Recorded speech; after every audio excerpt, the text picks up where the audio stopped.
ఈరోజైతే మా ఇంట్లో పాలున్నాయని చెప్పి రసగుల్లా అయితే ట్రై చేశా అండి. ఇంతకుముందు ఒక 4, 5 టైమ్స్ అయితే ట్రై చేశాను.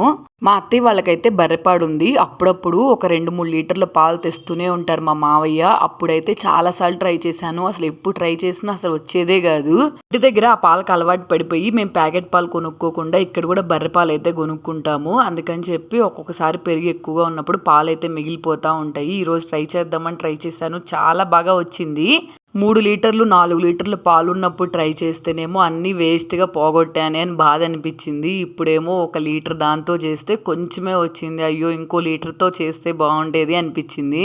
ఇప్పుడు చేసేటప్పుడు ఓవర్ కాన్ఫిడెన్స్‌తో అసలు ఏముంది వచ్చేస్తది చేసేస్తాను అని అనుకోని చేసేదాన్ని. ఎప్పుడు ఫ్లాప్ అయ్యేది. ఈసారి మాత్రం బాగా చేయాలి అనుకుని చేశాను. స్వీట్ షాప్‌లో అయితే ఈ స్వీట్ కొనుక్కోవాలంటే కేజీ 500, 600 పెట్టి కొనుక్కోవాలి. పెద్ద ప్రాసెస్ ఏమో అందుకే ఇంత రేట్ ఉందేమో స్వీట్ అనుకునేదాన్ని. అసలు అరగంటలో అయిపోయింది ఫాస్ట్‌గా చేసేస్తే. రసగుల్లాకి లీటర్ పాలైతే యూజ్ చేశాను. లీటర్ పాలు యూజ్ చేస్తే అది విరిగిన తర్వాత ఇంత కొంచెం క్వాంటిటీయే వచ్చింది. అయ్యో! ఇంకా కొంచెం ఎక్కువ ఉంటే బాగుండేది అనిపించింది. పర్లేదు ఇంత తక్కువ క్వాంటిటీ వచ్చినా గానీ మేము 4 మెంబర్సే కదా! అందరం 2, 2 తిన్నా గానీ మాకు సరిపోతుంది. మేము ఎక్కువగా అంత స్వీట్స్ ఏమి తినను. ముఖ్యంగా మా హస్బెండ్ అసలు తినరు. మా పిల్లలు తక్కువే. నేనే కొంచెం ఎక్కువగా తింటా ఉంటాను. అట్లా నోట్లో వేసుకుంటుంటే వెన్న ఎలా కరిగిపోయిద్దో అలా కరిగిపోతా ఉంది. అసలు చాలా బాగా వచ్చింది. ఇప్పటి వరకు ట్రై చేయకపోతే మీరైతే ఖచ్చితంగా ట్రై చేయండి ఒకసారి.